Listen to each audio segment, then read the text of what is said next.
ஆண்டவருடைய பரிசுத்த நாமம் மகிமைப்படுவதாக.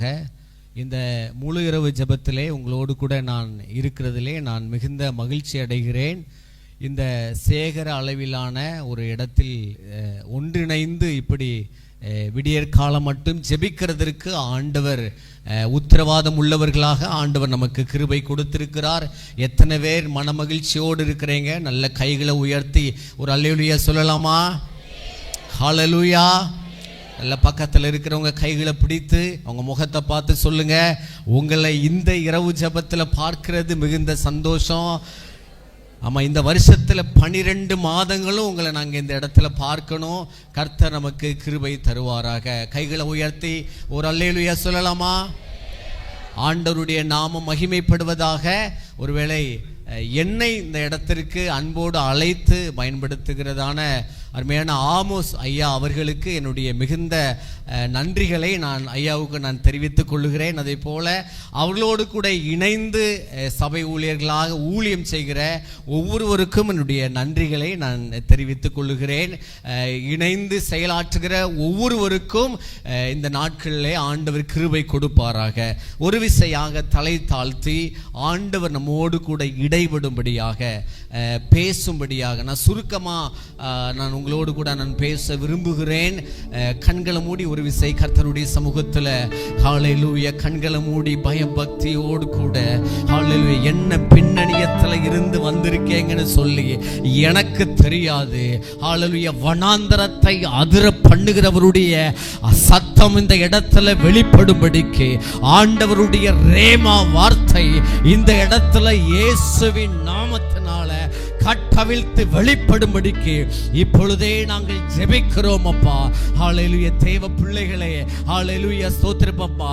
இந்த வருஷத்துல முதல் மாதத்தில் இந்த 2025 நிற்கிற நீங்களும் நானும் வாழ்க்கையை பின்னிட்டு திரும்பி பார்க்கும் பொழுது, கொஞ்சம் நிதானித்து பார்க்கும் பொழுது, அநேக நேரங்கள்ல அநேக காரியங்களை பிரயாசப்பட்டு ஊழியம் செய்து எத்தனையோ காரியங்கள்ல பிரயாசப்பட்டு பலன் இல்லாமல் இளைப்படைந்தவர்களாக இந்த இடத்துல நம்ம இருக்கலாம். கர்த்தருடைய சமூகத்துல ஆண்டவரை பார்த்து, ஆண்டவரே எப்படி யாக்கோபு ஹல்லேலூயா, அவனுக்கு அழைப்பு இருந்தது, தெரிந்து கொள்ளுதல் இருந்தது, தரிசனம் இருந்தது.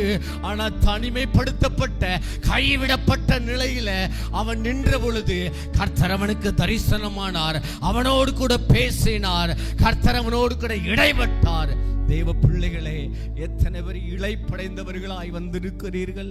எத்தனை பேர் இனி ஓடணுமா, இனி நான் ஆண்டவருக்காக இனியும் பிரயாசப்படணுமா? ஹல்லேலூயா. எத்தனை கேள்விகள், எத்தனை சோர்வுகள், எத்தனை அனுபவங்கள், எத்தனை தோல்விகள் தேவ சமூகத்தில் ஒப்பு கொடுப்போம். ஆண்டவரே, எங்களோடு கூட நீர் இடைபடும் சொல்லி ஹல்லேலூயா, ஹல்லேலூயா. என் ஓட்டத்தில் நான் தனிமையில்லை, நேசித்தவர் என்னை வெறுக்கவில்லை. என் ஓட்டத்தில் நான் தனிமையில்லை, நேசித்தவர் என்னை வெறுக்கவில்லை. தகப்பன் வீட்டில் கொண்டு சேர்த்திடுவார், தகப்பன் வீட்டில் கொண்டு சேர்த்திடு. கைகளை உயர்த்தி நம்புவேன் இறுதி வரை, நான் நம்புவேன். நல்ல கைகளை உயர்த்தி ஆண்டவரை பார்த்து சொல்லுவோமா? நம்புவேன் இறுதி வரை,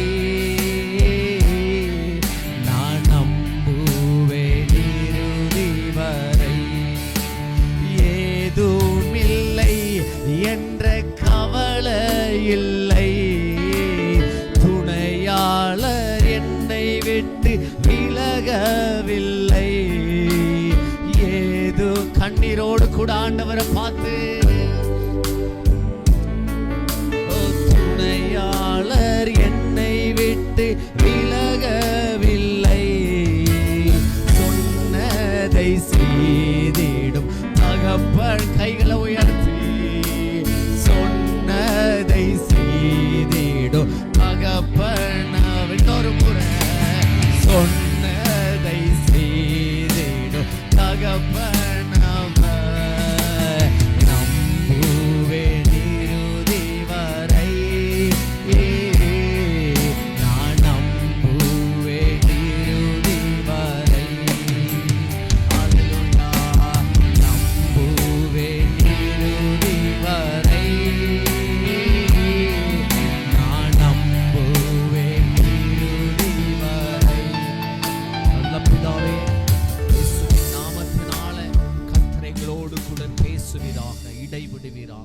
எங்கள் வாழ்க்கையில ரேமா வார்த்தைகள் வெளிப்படுவதாக இயேசுவின் மூலம் ஜெபிக்கிறோம் நல்ல பிதாவே.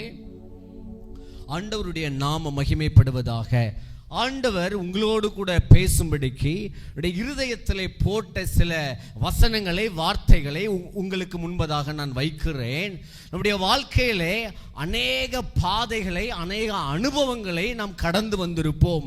நம்மிடத்திலே தேவனை குறித்து அல்லது தேவன் நம்மளை குறித்து ஒரு அழைப்பை, ஒரு தெரிந்து கொள்ளுதலை, ஒரு திட்டத்தை நம்மீது நம்முடைய சிரசின் மேல கர்த்தர் வைத்திருக்கிறார்.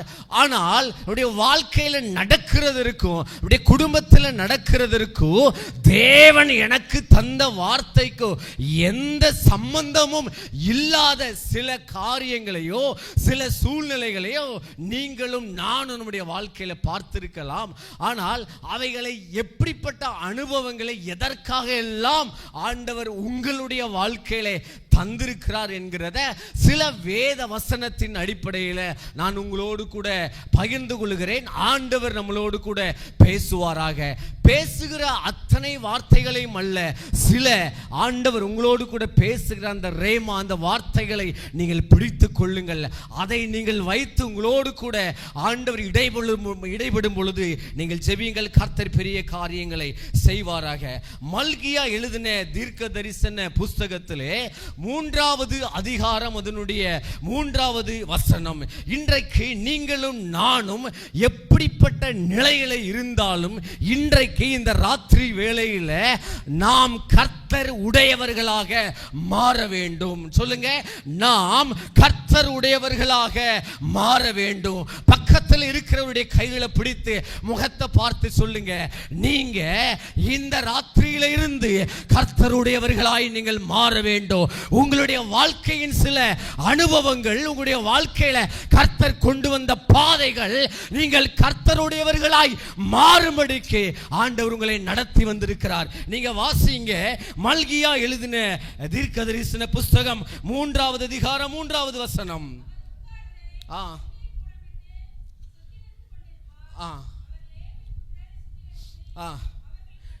அவர்கள் கர்த்தர் உடையவர்கள் ஆகும்படிக்கும் நீதியாய் காணிக்கையை செலுத்தும்படிக்கும் வேதம் சொல்லுகிறது, அவர்களை பொன்னை போலவும் வெள்ளியை போலவும் புடமிடுவார் என்று வேதம் சொல்லுகிறது. இந்த தீர்க்க தரிசன புஸ்தகத்திலே நீங்கள் கர்த்தருடையவர்களாய் மாற வேண்டும் என்றால் சில அனுபவங்களுக்குள்ளாக ஆண்டவர் உங்களை நடத்தி கொண்டுதான் நீங்கள் மாற்றப்பட வேண்டும். அதனால தான் அதற்கு கீழே எழுதும் பொழுது ஒரு பொன்னை போல ஒரு வெள்ளியை போல நீங்கள் மாற வேண்டும் என்றால் அது எப்படி புடமிடப்படுகிறதோ, அதனுடைய ப்ராசஸ் எப்படி இருக்கிறதோ, அதை போல நீங்கள் யாராக எப்படிப்பட்ட நிலையில இருந்தாலும் நீங்கள் கர்த்தருடையவர்களாய் மாறும்படிக்கு கர்த்தருடைய காரியங்களை நீங்கள் இந்த பூமியிலே செய்யும்படிக்கு ஆண்டவர் உங்களை நடத்துகிறார். நல்ல கைகளை தட்டி ஆண்டவருடைய நாமத்தை மகிமைப்படுத்துவோமா? நீதியாய் காணிக்கையை செலுத்தும்படிக்கு. அநீதி உள்ளவர்களை ஆண்டவர் விரும்ப மாட்டார். என் மேல ஆண்டவருடைய அழைப்பு இருக்கோ, என் மேல ஆண்டவருடைய திட்டம் இருக்கோ, ஆனா நான் அநீதியாய் என்னுடைய வாழ்க்கையை நான் வாழ்ந்தால் அவர் எனக்குள்ள கிரியை செய்ய முடியாது. என்னுடைய வாழ்க்கை வேதம் சொல்லுகிறது அதை நீதி உள்ளவைகளை போல மாற வேண்டும் என்று சொல்லி. அதனால தான் கீழே என்ன எழுதப்பட்டிருக்கிறது? வெள்ளியை போல பொன்னை போல ஆண்டவர் புடமிட்டு சில இடங்களுக்கு ஆண்டவர் நம்மளை கொண்டு வருவார். ஹல்லேலூயா. இன்னொரு வசனத்தை நான் வாசிக்கிறேன் உங்களுக்காக. 1 பேதுரு 1வது அதிகாரத்தில் 7வது வசனத்தில், அழிந்து போகிற பொன் அக்கினியினாலே சோதிக்கப்படும், அதை பார்க்கிலும் அதிக விலையேறப்பட்டதாயிருக்கிற உங்கள் விசுவாசம் சோதிக்கப்பட்டு வசனம் சொல்லுகிறது, இயேசு கிறிஸ்து வெளிப்படும் பொழுது உங்களுக்கு புகழ்ச்சியும் கனமும் மகிமையும் காணப்படும் என்று. நான் தேவனிடத்தில் ஆண்டவர் வெளிப்படும் பொழுது நான் கனமும் மகிழ்ச்சியும் அடையும்படிக்கு நான் பொன்னாய் விளங்க வேண்டும். இல்ல, கைகளை உயர்த்தி ஒரு அல்லேலூயா சொல்லலாமா?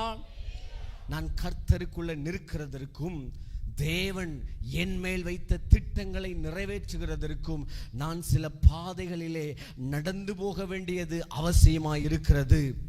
நான் சில அனுபவங்களுக்குள்ள நான் நடந்து போக வேண்டியது தேவையாய் இருக்கிறது. கண்ணை கட்டி காட்டில் விட்ட மாதிரி நமக்கு சில வேளைகள்ல இருக்கும். எங்க போறது, யாரிடத்துல சொல்லுவது, எப்படி இந்த சூழ்நிலையை தாண்டி போவது என்று சில நேரங்கள்ல தெரியாது. ஆனா அழைப்பு இருக்குமா? இருக்கும். தெரிந்து கொள்ளுதல் இருக்குமா? இருக்கும்.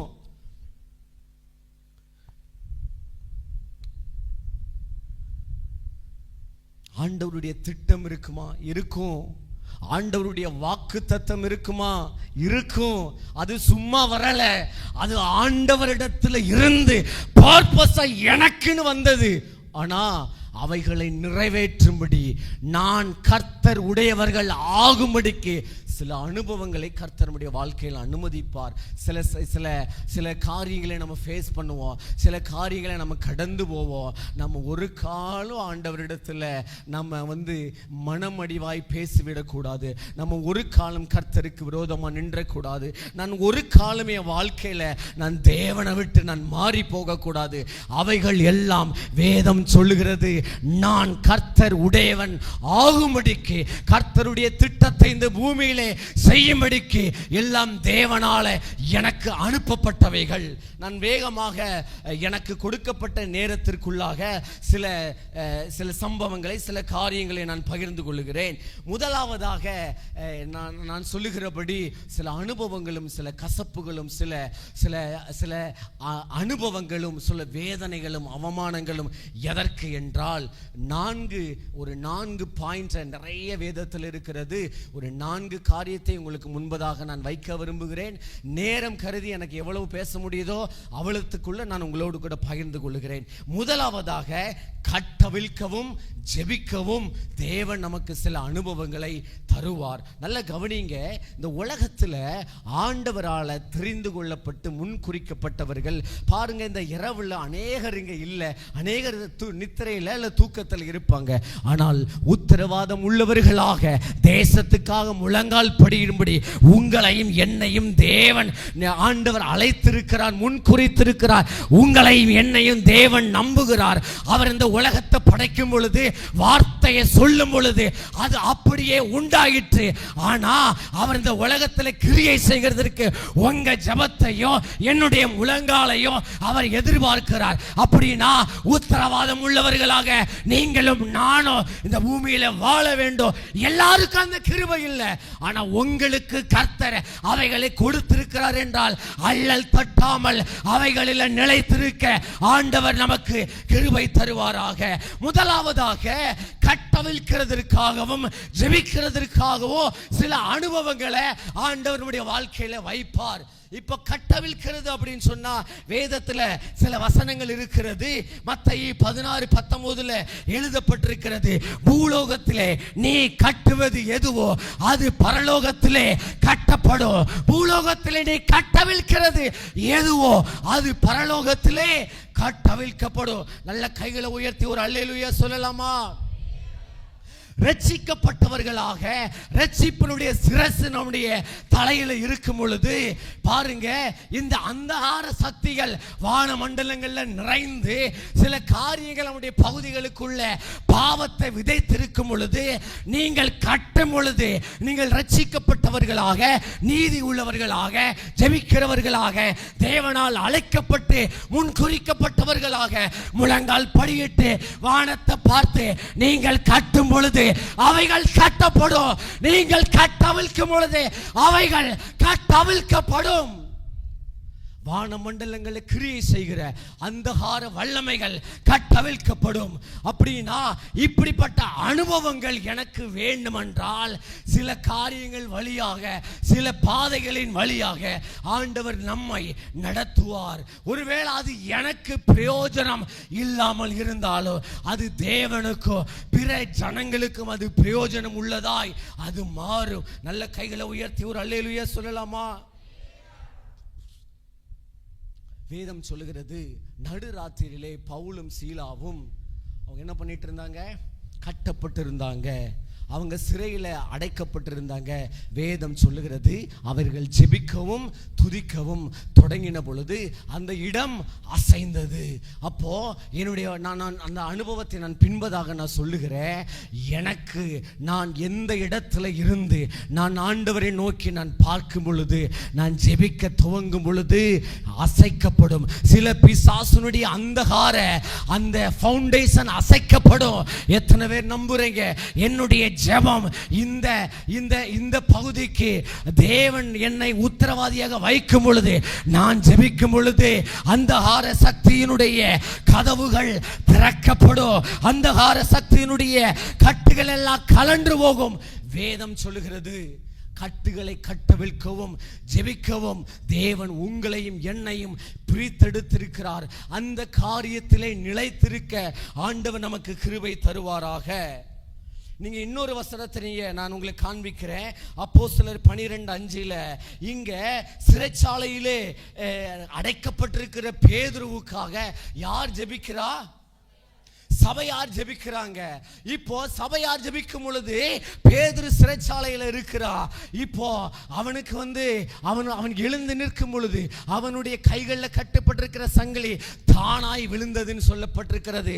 அவன் காவல்களை தாண்டி வரும் பொழுது அங்க இருக்கிற இரும்பு கதவுகள் எல்லாம் அவனுக்கு தானாய் திறக்கிறது. அப்போ சபையார் ஊக்கமாய் ஜெபிக்கும் பொழுது, நான் முழங்கால் படியிட்டு ஜெபிக்கும் பொழுது சில சத்ரு அடைத்து வைத்திருக்கிற ஹல்லேலூயா கதவுகளை ஆண்டவர் இந்த பகுதிகளில் ஆண்டவர் நமக்காக திறக்கிறார். கட்டுகளை கட்டவிழ்க்கிறார். சிறைச்சாலையின் கதவுகளை ஆண்டவர் திறக்கிறார். சில அஸ்திவாரங்களை கர்த்தர் அசைக்கிறார். என்னுடைய ஜெபத்தை நான் ஒரு நாளோ நான் நிறுத்திவிடக் கூடாது. பக்கத்தில் கைகளை பிடித்து நீங்க சொல்லுங்க, உங்க ஜெபத்தை நீங்க நிறுத்திடாதங்க. கட்டுகள் கழலுவதும், சிறைச்சாலை கதவுகள் திறக்கப்படுகிறதும், சில அஸ்திபாரங்கள் அசைக்கப்படுகிறதையோ நீங்க நிறுத்திடாதங்க.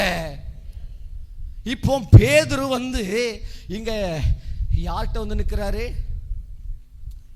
சபையார் ஜெபிக்கிற வீட்டு பக்கத்தில் நின்று அவர் கூப்பிடுறாரு. ஜெபிச்சவங்களுக்கு என்ன இல்லை? விசுவாசம் இல்லை. பேதுரு வந்திருக்கிறாருன்னு அவங்களாலே நம்ப முடியல. இந்த 2025 கர்த்தர் நம்மளுடைய ஜெபத்துல நம்ப முடியாத காரியங்களை நமக்காக தேசத்தில், நம்முடைய பகுதிகளில், நம்மளுடைய இந்த கிராமங்கள்ல, பட்டணங்கள்ல நம்ப முடியாத அசைவுகளை, நம்ப முடியாத கிரியைகளை, நம்ப முடியாத கட்டுகளை கர்த்தர் மாற்றி போடுவார். ஆண்டவருடைய நாமம் மகிமைப்படுவதாக. நம்ப முடியாத காரியங்களை கர்த்தர் திறந்து கண்களுக்கு முன்பதாக ஆண்டவர் காண்பிப்பார். நீங்க எடுத்து வாசிங்க. அப்போஸ்தலர் 28வது அதிகாரம், அப்போஸ்தலர் 28 4வது வசனம். அப்போஸ்தலர் 28. இங்கே பவுலை நன்றாக கவனிங்க. இங்கே பவுலை குறித்து வேதம் சொல்லுகிறது. இப்பதான் நீங்க கொஞ்சம் கவனிக்கணும். தேவன் என்னை நடத்துகிற பாதை, நான் சந்திக்கிற காரியங்கள் எப்படி இருக்கிறது என்று வாசிங்க. அத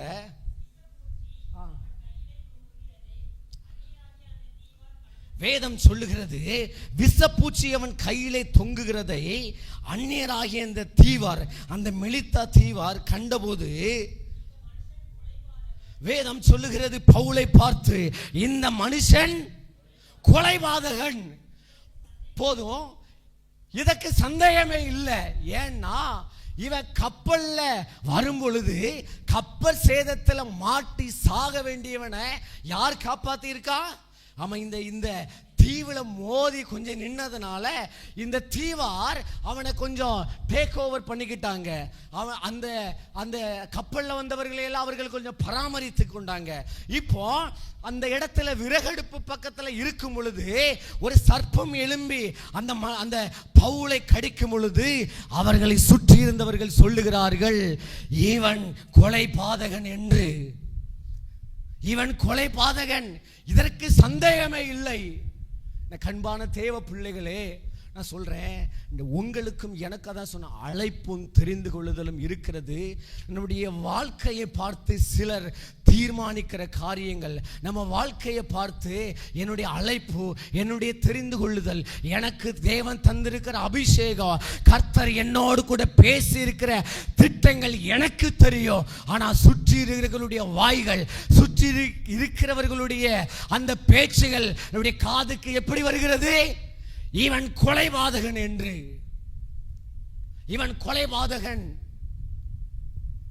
உங்களை பார்த்து அநீதியான காரியங்களை பேசுகிற நாவுகளோ வார்த்தைகளையோ நீங்க சந்திக்கலாம். வேதத்தில் இன்னொரு வசனம் எழுதப்பட்டிருக்கிறது, சகோதரனை பகைக்கிறவன் கொலைபாதகனுக்கு ஆமா கொலை செஞ்சதுக்கு சமானம் அப்படின்னு வேதத்தில் எழுதப்பட்டிருக்கிறது. அப்படின்னா உங்களை பார்க்கும் பொழுது நீங்க நல்லா இந்த ஆன்லைன் பிரேயர்ல வந்து ஜெபிக்கிறீங்க, நல்லா வேதத்தை எடுத்து வேதக்காரர்களை வாழ்றீங்க. ஆனா உங்களுக்குள்ள என்ன இல்லை? சகோதர சிநேகம் இல்லை. இல்ல உங்களுக்குள்ள ஆண்டவருக்கான காரியங்கள் இல்லை. இல்ல உங்களுக்குள்ள நீங்கள் வந்து மற்றவர்களை போல உங்களுடைய வாழ்க்கை ஒரு விரோதமாக இருக்கிறது, தேவனுக்கு அருவருப்பாக இருக்கிறது என்கிற நிதானத்தின் அடிப்படையில் உங்களை பார்க்கலாம். இப்ப பவுலை பார்த்து அவன் சொல்ல சந்தேகமே இல்லை, டெஃபினட்டா. ஏன்? என்ன கடிச்சிட்டு? சர்ப்பம் கடிச்சிட்டு, ஏதோ ஒரு ஜந்து கடிச்சதுனால அவன் சொல்றா, இவனுடைய வாழ்க்கையில இந்த தீமை நடந்ததுனால யார் இல்ல? தேவன் இவனோடு கூட இல்ல. ஊழியம் செய்கிறவங்களை பார்த்து நாளைக்கு சாப்பாட்டுக்கே கொஞ்சம் கஷ்டப்படுறோம் அப்படின்னா பார்க்கிறவங்களை என்ன கேட்பாங்க? என்ன எப்படி பார்ப்பாங்க? கர்த்தர் உங்களோடு கூட இருக்கிறாரா? நீங்க அழைச்சுதான் நீங்க ஊழியத்துக்கு வந்தீங்களா? உங்க மேல அழைப்பு இருக்கா? அப்ப ஏன் இவ்வளவு கஷ்டப்படுறீங்க? உங்க வாழ்க்கையில நடக்கிற தீமைகளை பார்த்து நியாயப்படுத்துகிற, நியாயத்தை வெளிப்படுத்துகிற வார்த்தைகள். தேவன் உங்க கூட இருந்தா ஏன் இந்த தீமை நடக்கிறது? ஏன் இந்த விஷப்பூச்சி சில காரியங்கள் உங்களை கவ்வி பிடித்து கொண்டிருக்கிறத பார்க்கிற சிலர் கேட்கிற கேள்விகள், கர்த்தர் உங்களோடு இருக்கிறாரா? நீங்க அப்படின்னா ஆசீர்வாதமா இருக்கணுமே, உங்களிடத்துல பணம் நிறைய இருக்கணுமே, தேவன் நிறைய வார்த்தைகளை சொல்லி இருக்கிறார்ல, அப்போ நீங்க செழிப்பா இருக்கணும், நீங்க மேன்மையா இருக்கணும், நீங்க யாரையும் டிபெண்ட் பண்ணி இருக்க கூடாதுல்ல. நீங்க ஏன் கடன் கேட்கிறீங்க? நீங்க ஏன் இப்படி வாழ்றீங்க? உங்களுக்கு ஏன் இந்த தீமை? பவுலை பார்த்து அவனுக்கு நடந்ததை பார்க்கிற அந்த அந்நியர் சொல்றாங்க, இவன் கொலைபாதகன். தேவ பிள்ளைகளே, இந்த பவுலுக்கு ஆண்டவர் வைத்திருக்கிற அந்த பெரிய நோக்கம் தெரியுமா? இந்த பெரிய திட்டம் தெரியுமா? ஆண்டவர் அவனோடு கூட பேசின அந்த வார்த்தை நீங்க வாசிங்க, 27, 24 வேதம் சொல்லுகிறது. மற்றவங்க சொல்லுகிற சில வார்த்தைகள், கர்த்தர் உங்களோடு இருந்தா இப்படி நடக்காது, விஷ சந்துகளோ வேற எந்த காரியமோ உங்களை கவ்வி பிடித்திருக்காது. ஆனால் அழைத்தவர் சொல்லுகிறார், வாசிங்க, பயப்படாதே, நீ ராயனுக்கு முன்பதாய் நிற்க வேண்டும்.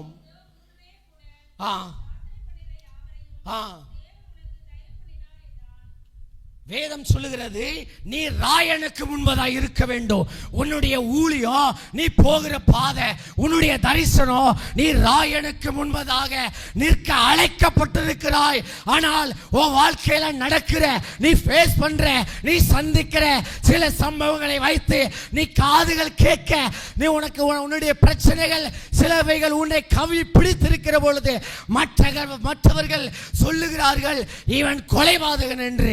ஆனால் தேவன் சொல்லுகிறார், நீ ராயனுக்கு முன்பதாய் நிற்க வேண்டும் என்று சொல்லி. நீ கொலைபாதகன், நீ பழிகாரன். அவங்க சொல்றாங்க இவனை பிழைக்க விடவில்லை. அவங்க சொல்றாங்க இவன் கப்பல்ல மாட்டி சாகணும், இவன் அதுல மாட்டி செத்திருக்கணும், அவன் இதுல இந்த பிரச்சனை அவன் மடிந்து போயிருக்கணும், அவன் எளிமை வந்திருக்க கூடாது, மறுபடியும் வந்துட்டான். அப்ப அந்த பிரச்சனை தொடர்ச்சியாய் அவனுடைய கழுத்தை நெரிக்க நெரிக்க அவங்க சுத்தி இருக்கிறவங்க சொல்றாங்க இவன் கொலைபாதகன், இவன் பழிகாரன், இவன் பிழைக்க விடவில்லை. ஆனால் தேவன் சொல்லுகிறார், என்ன சொல்லுகிறார்? நீ ராயனுக்கு முன்பதாக நிற்க வேண்டும். நல்ல கைகளை உயர்த்தி ஒரு அல்லேலூயா சொல்லலாமா? தேவன் உங்களை குறித்து தீர்மானிக்கிற திட்டங்கள் அது ஒருபோதும் தரையிலே கர்த்தர் விழவிட மாட்டார். தேவன் உங்களுக்கு என்ன அழைப்பை வைத்திருக்கிறாரோ, என்ன தெரிந்து கொள்ளுதலை வைத்திருக்கிறாரோ, என்ன காரியத்தை வைத்திருக்கிறாரோ அது நடந்தே தீரும். வாழ்க்கையில நடக்கிற சில சம்பவங்களை, சில அனுபவங்களை பார்த்து நீங்க சோர்ந்து போகாதீங்க. மனுஷங்கள் சொல்லுகிற சில வார்த்தைகளை கண்டு நீங்க எங்க ஓட்டத்தை நிறுத்திடாதீங்க. கர்த்தர் சொல்லுகிறார், நீ ராயனுக்கு முன்பதாய் நிற்க வேண்டும்.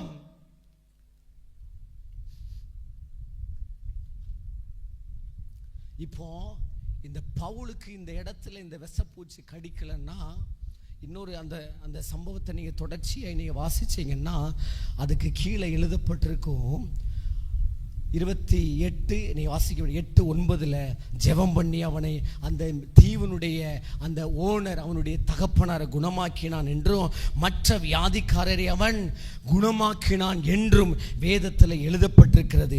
அப்போ சர்ப்பம் கவ்வி பிடித்தது அழிக்க அல்ல, அழைப்பை நிறைவேற்றுவதற்கு. நல்ல கைகளை தட்டி ஆண்டவரை மகிமைப்படுத்தலாமா? சில கசப்பான அனுபவங்கள் நான் வாழ்க்கையை கடந்து போகும் பொழுது அது என்னை அழித்து விடுகிறதற்கு அல்ல, யாரையோ சிலரை ஆதாயப்படுத்துகிறதற்கோ, சிலரை கட்டவிழ்ப்பதற்கோ, சிலரை குணமாக்குவதற்கோ தேவன் சில அனுபவங்களை எனக்கு தந்திருக்கிறார். இப்போ வியாதி இல்லாம வியாதிக்காரர்களுக்காக நீங்க வேதனைப்பட முடியுமா? உங்களுக்கு இல்லாத ஒரு வியாதிக்காக நான் ஜெபிக்க எப்படி ஜெபம் பண்ணுவேன்? சாதாரணமா ஜெபம் பண்ணுவேன், கொஞ்சம் பாரப்பட்டு ஜெபம் பண்ணுவேன். ஆனா உங்களுக்கு இருக்கிற அந்த வேதனை எனக்கு இருந்துச்சு அப்படின்னா அந்த வழியில நான் ஜெபிப்பேன். பாருங்க, அந்த அனுபவம் கர்த்தர் நமக்கு தருகிறார். சிலரை விடுதலையாக்கவும், சிலரை குணமாக்கவும், சிலரை ரட்சிப்புக்குள்ள நடத்தவும் ஹல்லேலூயா ஆண்டவர் நமக்கு சில அனுபவங்களை தேவன் நமக்கு தந்திருக்கிறார். நல்ல கைகளை உயர்த்தி ஒரு அல்லேலூயா சொல்லலாமா? ஆண்டவர் நம்மளோடு கூட பேசுவாராக. அப்போ எவர்கள் பவுலை தவறாக நினைத்தார்களோ அவர்களையே ஆதாயப்படுத்தும்படிக்கு, எவன் கொலைபாதகன் என்று பவுலை பார்த்து சொன்னானோ அவர்களையே ஆதாயப்படுத்துகிற அனுபவத்தை தான் பவுல் பெற்றுக்கொண்டான். ஒரு இடத்துலையும் பவுல் ஆண்டவரை பார்த்து எதிர் பேசவோ மனம் நோகவோ அவன் பேசவே இல்லை. ஏனென்றால் அழைத்தவர் எப்படிப்பட்டவர் என்று பவுல் அறிவார். தேவ பிள்ளைகளே, இன்றைக்கு நீங்களும் நானும் ஒன்றை அறிந்திருக்க வேண்டும். என்னுடைய வாழ்க்கையில் வருகிற கசப்புகள், அவமானங்கள், சில வார்த்தைகளை நான் அனுபவிக்கும் பொழுது தேவன் ஏதோ ஒன்றை என்னுடைய வாழ்க்கையில என்னை கொண்டு செய்கிறதற்காக கர்த்தர் நடத்துகிறார். சிலருடைய வார்த்தைகள் எனக்கு விரோதமாக என்னை காயப்படுத்தும் பொழுது ஹல்லேலூயா கர்த்தர் உங்களோடு கூட இருக்கிறாரா? இல்ல, சிலருடைய பார்வையே, சிலருடைய உதாசீனமே உங்களை நீ கர்த்தருடைய பிள்ளையா இருந்தா ஏன் நடக்குதுன்னு. ஆனா ஆண்டவர் சொல்லுவார், நீ ராயனுக்கு முன்பதாய் நிற்க வேண்டும் என்று. கைகளை உயர்த்தி ஒரு அல்லேலூயா சொல்லலாமா? பக்கத்தில் இருக்கிறவருடைய கைகளை பிடித்து சொல்லுங்க, ராயனுக்கு முன்பதாய் நிற்கக்கூடிய ஊழியம் உங்களுக்கு இருக்கிறது. ராயனுக்கு முன்பதாய் நிற்கக்கூடிய அழைப்பு உங்களுக்கு இருக்கிறது. இந்த சாதாரண வார்த்தைகளை கண்டு நீங்க உங்களுடைய ஓட்டத்துல நீங்க நின்றாதங்க. நீங்க கொஞ்சம் தேங்கி நின்றாதங்க. நீங்க கொஞ்சம் களைப்படைந்துராதங்க. கொஞ்சம் இளைப்புல இனி ஓடலாமா இல்ல இனி இப்படித்தான் இருக்குமான்னு நின்றாதங்க. ஏன்னா நீங்க ரோமாபுரியில போய் சந்திக்க வேண்டிய செய்ய வேண்டிய காரியங்கள் இருக்கிறது. இந்த 2025 இந்த முதல் மாதத்துல கர்த்தர் உங்களோடு கூட சொல்லுகிறார், தேவனுக்காக நீங்கள் ஓட வேண்டியது அநேகம், தேவனுக்காக நீங்கள் பிரயாசப்பட வேண்டியது இன்னும் அநேகம் இருக்கிறது. முதலாவது நான் சொன்னேன், கட்டவிழ்க்கவும் ஜெபிக்கவும். சொல்லுங்க, கட்டவிழ்க்கவும் ஜெபிக்கவும். சில அனுபவங்கள் நம்மளை ஜெபத்துக்குள்ளாக நடத்தும். இங்கே ஜெபம் ஒரு விடுதலையை தந்தது. இரண்டாவதாக, சில அனுபவங்கள் தேவனுடைய திட்டத்தை என்னுடைய வாழ்க்கையில நான் செய்யணுன்றதுக்காக சில காரியங்களை ஆண்டவர் அனுமதிப்பார். நீங்க எடுத்து வாசிங்க. அப்போஸ்தலர் 7, அதாவது யாத்ராகமத்தில் எழுதப்பட்டிருந்தாலும் இந்த வார்த்தையை மிக தெளிவாக இந்த அப்போஸ்தலர்ல ஸ்தேவான் சொல்லும் பொழுது மிக தெளிவாக இந்த வார்த்தையை எடுத்து சொல்லுவார். அப்போஸ்தலர் 7:25. மோசே அவனுடைய அழைப்பை குறித்து ஒரு தெளிவான ஒரு தெளிவு இருந்தது. அவனுடைய அழைப்பை குறித்து ஒரு தெளிவு இருந்தது. என்னை தேவன் அழைத்திருக்கிறார், இந்த ஜனங்களை விடுதலையாக்கும்படிக்கு ஆண்டவர் என்னை முன் குறித்திருக்கிறார். ஏனென்றால் அவனுடைய தாயார் அவனை வளர்க்கும் பொழுது அவனுடைய சகோதரி அவனுடைய சகோதரன் லேவி புத்திரர்களாக லேவி கோத்திரமாக பின்னாட்களை மாறுகிறதற்கு அவளுடைய தாயார் ஒரு பெரிய காரணம். ஆகவே தான் இவனுக்குள்ள அந்த தரிசனத்தை அவனுக்குள்ள போட்டு வளர்த்ததுனால இவனுக்குள்ள ஒரு பெரிய தெளிவு இருந்தது. தேவன் என்னை அழைத்திருக்கிறார், அழைப்பை குறித்தோ தெரிந்து கொள்ளுதலை குறித்தோ தரிசனத்தை குறித்தோ ஒரு பெரிய தெளிவு இருந்தது. ஆனா நடக்கிற சம்பவங்கள் அவனை கொஞ்சம் திசை திருப்பி விட்டது. நீங்க வாசிங்க, அவன் தேவன் தன்னுடைய கையினாலே ரட்சிப்பை தருவார் என்று யார் நம்பினா? மோசே நம்பி இருந்தான். ஆனா வேதம் சொல்லுகிறது, தொடர்ச்சியை வாசிங்க. மோசே நினைச்சான், அவர்களோ வேதம் சொல்லுகிறது அதை அறியவில்லை. கண்பான தேவ பிள்ளைகளே, எனக்கு இருக்கிற ஆவியின் வரங்கள், எனக்கு கர்த்தர் கொடுத்திருக்கிற ஆவியின் வரங்களையும் கிருபை வரங்களையும் சிலர் நம்பாம போகலாம். எனக்கு இருக்கிற வெளிப்பாடுகளையும் எனக்கு இருக்கிற சொப்பனங்களையும் எனக்கு கர்த்தர் கொடுக்கிற தரிசனங்களையும் அநேகர் நம்பாம போகலாம். அல்லது எனக்கு கொடுத்திருக்கிற ஊழியத்தின் மேல பிறருக்கு ஒரு பெரிய ஈடுபாடோ தாக்கமோ இல்லாம இருக்கலாம். என்ன சொல்லுவாங்க?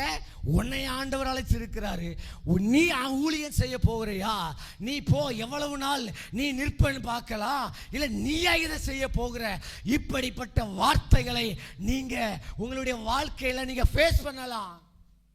சிலருக்கு ஊழியம், சிலருக்கு ஏதோ ஒவ்வொரு காரியம், சிலர் ஜெபம், அவங்க வேலை பார்த்துக்கிட்டே ஆண்டவருடைய ஊழியத்தை செய்கிறது ஆண்டவருக்கு திட்டமா இருக்கும். இல்லைன்னா சில காரியங்களை தாங்குகிறதுக்கு, சில ஊழியங்களை கோஆர்டினேட் பண்றதுக்கு, சில காரியங்களை முன்னின்று அவர்களை இணைக்கிறதுக்கு ஒவ்வொருத்தருக்கும் ஒரு கிருபை. ஆனா அதுல நிற்கும் பொழுது சிலரால் ஏற்றுக்கொள்ள முடியாம அல்லது தேவன் எனக்கு தந்தவைகளை நம்பப்பட முடியாம இருக்கலாம். அல்லது சில வார்த்தைகள் நமக்கு விரோதமா வரலாம். நீங்க பாருங்க, இங்க அங்க மோசேட்ட சொல்றாங்க, மோசே சொல்றான், அவனுக்கு அவனுடைய அழைப்பையும் தெரிந்து கொள்ளுதலை குறித்த நம்பிக்கை இருக்கிறது. ஆனால் மற்றவர்கள் அதை வேதம் சொல்லுகிறது அறியவில்லை. வேதம் சொல்லுகிறது மற்றவர்கள் அறியவில்லை. இன்னும் ஒருபடி தாண்டி என்ன சொன்னாங்க தெரியுமா? நீங்க அடுத்து வாசிங்க. அப்போஸ்தலர் 7:27. நீ யாத்ராமகத்தில் வாசிக்கும் பொழுது அவனுடைய எபிரேயர்கள்ல 2 பேர் சண்டை போட்டுட்டு இருக்கான். அப்ப அநியாயம் செய்கிறவனை பார்த்து இந்த மோசே அவனை பார்த்து கேள்வி கேட்கிறான். அப்போ அநியாயம் செய்கிறவன் மோசே பார்த்து அவன் சொல்லுகிற காரியம் என்ன? பிறனுக்கு அநியாயம் செய்தவன் மோசையை பார்த்து மோசையை பிடித்து, வேதம் சொல்லுகிறது, தள்ளி எங்கள் மேல் அதிகாரியாகவும் நியாயாதிபதியாகவும் ஏற்படுத்தினவன் யார்? போதும், ஏற்படுத்தினவன் யார்? உன்னை நியாயாதிபதியா இந்த ஊழியத்தில் ஏற்படுத்தினது யாரு? ஊழியம் செய்யும்படிக்கு உன்னை வர சொன்னது யாரு? இந்த காரியத்தை செய்யும்படிக்கு உன்னை கூப்பிட்டது யாரு? அநேக ரிஜெக்ஷன், அவனை பிடிச்சி தள்ளுறாங்க. அநேக இடத்துல நான் ஆண்டவருக்காக வரும் பொழுது, அல்லது தேவன் எனக்கு வாக்கு பண்ணி இருக்கிறதுக்கு நேராய் நான் நடக்கும் பொழுது என்னை பிடிச்சு தள்ளுகிற காரியங்கள், என்னை பிடிச்சு பின்னுக்கு தள்ளுகிற சூழ்நிலைகள், நான் கொஞ்சம் முன்னேறி வரலாம் நினைக்கும் பொழுது ஏதோ ஒன்றை பின்னுக்கு தள்ளுகிறது. அழைப்பை யாரும் அறிந்து கொள்ளவில்லை. ஆனால் மோசே அறிந்திருந்தார். மோசே அறிந்திருந்தார். அவனுடைய அழைப்பை குறித்து அவனுக்கு தெரியும். தள்ளினார்கள், கேள்வி கேட்டார்கள். சொல்லுங்க, தள்ளினார்கள், கேள்வி கேட்டார்கள். நல்லா புரிஞ்சுக்கோங்க, என்னைக்குமே கேள்வி கேட்கணும். சொல்லுங்க, கேள்வி கேட்கணும். நீயா இதை செய்யற? நீயா வார?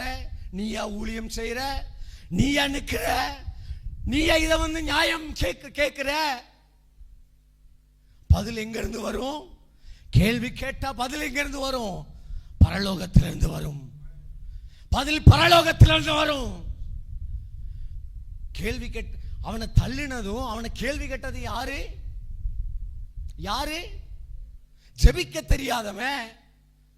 இன்னைக்கு ஜெபம் நடத்தினா கேள்வி கேட்கான். ஊழியம் செய்ய தெரியாதவன் ஊழியத்தை கேள்வி கேட்கான். அநியாயம் செய்கிறவன், என்னுடைய வாழ்க்கையில நியாயம் தெரியாதவன், பாவம் செய்கிறவன் கேள்வி கேட்கிறான். உங்களை ரிஜெக்ட் பண்றான். உங்க அழைப்ப, உங்களுடைய தெரிந்து கொள்ளுதலை, உங்களுடைய ஓட்டத்தை, உங்களுடைய நோக்கத்தை கேள்வி கேட்கிறான். நடந்தது என்ன? நீ அடுத்த வசனம் வாசிக்கும் பொழுது வேதம் சொல்லுகிறது, அவன் எங்க ஓடி போனான்? மீதியான் தேசத்துக்கு ஓடி போனான். அழைக்கப்பட்ட ஒரு தேவ பிள்ளை, அழைக்கப்பட்ட ஒரு தேவ மனுஷன். தரிசனம் இருந்தது, திட்டம் இருந்தது, தேவனுடைய பிரத்யேகமான காரியம் இருந்தது. ஆனால் அநியாயம் செய்கிற வார்த்தையின் நிமித்தம் மீதியான் தேசத்துக்கு மோசே ஓடி போனான். மீதியான் என்றால் தரிசனத்தை விழுங்குகிற இடம். மீதியான் என்றால் அழைப்பை விழுங்குகிற இடம். யோசேப்ப அவனுடைய சகோதரர்கள் யாருடைய கைகளில் விற்று போட்டார்கள்? மீதியானியருடைய கைகளில் விற்று போட்டார்கள். ஏன்னா அவனுக்கு தரிசனம் இருந்தது. தரிசனத்தை விழுங்குகிற சிலர் எழும்பி வரலாம். உங்களுடைய அழைப்பை நிறுத்துகிறதற்கு, உங்களுடைய நோக்கத்தை தடுக்கிறதற்கு, நீங்க ஆதியில செஞ்ச அந்த ஊழியத்தை தடுக்கிறதற்கு சில அநியாயக்காரர்கள் புறப்பட்டு வரலாம். இப்ப மோசே எங்க இல்ல? எங்க இல்ல? எகிப்துல இல்ல, திட்டத்தில் இல்ல, தேவனுடைய அழைப்புல இல்ல. எங்க இருக்கிறாரு? தரிசனம் விழுங்கப்பட்ட இடத்துல இருக்கிறார். தரிசனம் அழிக்கப்பட வேண்டிய இடத்துல. இனி மோசே சப்ஜெக்ட் முடிஞ்சது நினைக்கிறீங்களா? சிலர் சொல்றாங்களா, உங்களுடைய முடிவு வந்து விட்டது, இல்ல உங்க அழைப்பு அவ்வளவுதான், தெரிந்து கொள்ளுதல் அவ்வளவுதான். ஆதியில நான் ரட்சிக்கப்படும் பொழுது தேவனுக்காக நான் எப்படி ஓடுவேன், எப்படி வைராக்கியமா நான் செயல்படுவேன்கிறத சில அனுபவங்கள் விழுங்கி இருக்கலாம். சில அநியாயக்காரர்கள் அதை தள்ளி இருக்கலாம். வசனம் சொல்லுகிறது, நீங்க வாசிங்க. வசனம் சொல்லுகிறது, பதில் வருகிறது. அப்போஸ்தலர் 7வது அதிகாரம் 35வது வசனம். அப்போஸ்தலர் 7:35, உன்னை அதிகாரியாகவும் நியாயாதிபதியாகவும் ஏற்படுத்தினவன் யார் என்று சொல்லி வேதம் சொல்லுகிறது. அவர்களை மறுதலித்திருந்த இந்த மோசேயை தானே. தரிசனமான தூதனாலே வேதம் சொல்லுகிறது தலைவனாகவும் மீட்பனாகவும் அனுப்பினார் என்று கைகளை தட்டி ஆண்டவருடைய நாமத்தை மகிமைப்படுத்துவோமா? யார் ரிஜெக்ட் பண்ணாங்களோ, யார் மறுதளித்தார்களோ, யார் என்ன பிள்ளைக்கு தள்ளினார்களோ, ஹல்லேலூயா. இங்க நான் இருக்கிற இடம் எகிப்தை விட்டு நான் என்னுடைய தரிசனம் இழந்து போன இடத்துல மீதியானில நிற்கும் பொழுது தேவன் இப்ப எங்க வந்தாரு? மீதியானுக்கு வந்தாரு. மீதியானில வந்து மோசேயை கூப்பிடுறாரு. என்னுடைய தரிசனத்தையோ என்னுடைய திட்டத்தை நிறைவேற்றுகிறதற்கு நீ வான்னு சொல்லி அதை வேதம் தெளிவாக அப்போஸ்தலர்களில் எழுதப்பட்டிருக்கிறது.